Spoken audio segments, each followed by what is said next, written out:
ഞാൻ ഇവന്മാരുടെ pet parent മാത്രമല്ല കേട്ടോ, ഇവന്മാരുടെ ബാർബറും വെറ്റിനറി ഡോക്ടറും എല്ലാം ഞാൻ തന്നെയാണ് കേട്ടോ. ഇത് കണ്ടോ, ഇന്ന് ഇവന്മാരുടെ ബർത്ത്ഡേ ആണ്.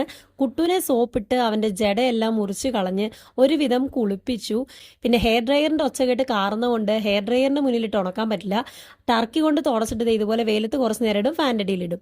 പിന്നെ മിക്കിയെ കുളിപ്പിക്കാന്ന് പറഞ്ഞാൽ വട്ടാശുപത്രിയിലെ അറ്റൻഡറുടെയും അതുപോലെ സെക്യൂരിറ്റിയുടെ ഒക്കെ ഗതിയാണ് ഞങ്ങൾക്ക്. ഒരു കൂകലും തുടങ്ങും, അങ്ങ് ചാടാനും തുടങ്ങും. പിന്നെ കുഞ്ഞായകൊണ്ട് ഇച്ചിരി നെകളിപ്പ് കൂടിയവനാണ്, അമ്മ മാത്രമേ ഇവനെ ഒതുക്കാൻ പറ്റത്തുള്ളൂ. പിന്നെ ഞാൻ ഈ കഴിക്കുന്ന സാധനം എന്താണെന്നറിയാവോ, നമ്മുടെ റാഗിയുടെ വേർമിസെല്ലി ആണ് കേട്ടോ. അതുകൊണ്ട് ഉണ്ടാക്കിയ ഉപ്പുമാവാണ്. എണ്ണ വളരെ കുറച്ചായതുകൊണ്ട് നല്ല സുഖമായിരുന്നു തിന്നാൻ. പിന്നെ ഞാൻ ഒരു ഗ്ലാസ് ചായ കുടിച്ചിട്ട് എത്ര ദിവസമായെന്നറിയാവോ, ഞാൻ പഞ്ചസാര എന്ന് പറഞ്ഞ സാധനം കണ്ടിട്ട് എത്ര ദിവസമായെന്നറിയോ, ഒരു പഴംപൊരി തിന്നിട്ട് ഒരാഴ്ചയ്ക്ക് മേലെയായി. ഇതൊക്കെ നമ്മുടെ ആരോഗ്യത്തിന് വേണ്ടിയല്ലേ. പിന്നെ ഞാൻ ഈവനിങ് എരുമേലി പോയായിരുന്നു, ഇവന്മാർക്ക് മരുന്ന് മേടിക്കണമായിരുന്നു.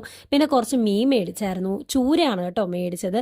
പിന്നെ വണ്ടി കിട്ടി വീട്ടിൽ വന്നപ്പോഴേക്ക് സന്ധ്യയായിരുന്നു. അമ്മതേ വിളക്കൊക്കെ വെച്ചിട്ടിരിക്കുകയായിരുന്നു. പിന്നെ എല്ലാവരും പൂജ വെക്കുന്ന ബുക്കൊക്കെയാണ് ഞാൻ വെച്ചിരിക്കുന്നുണ്ടോ, എൻ്റെ ട്രൈപ്പോഡ്. അപ്പം എൻ്റെ വീഡിയോ ഇഷ്ടപ്പെടുവാണെങ്കിൽ ഫോളോ ചെയ്യണം കേട്ടോ.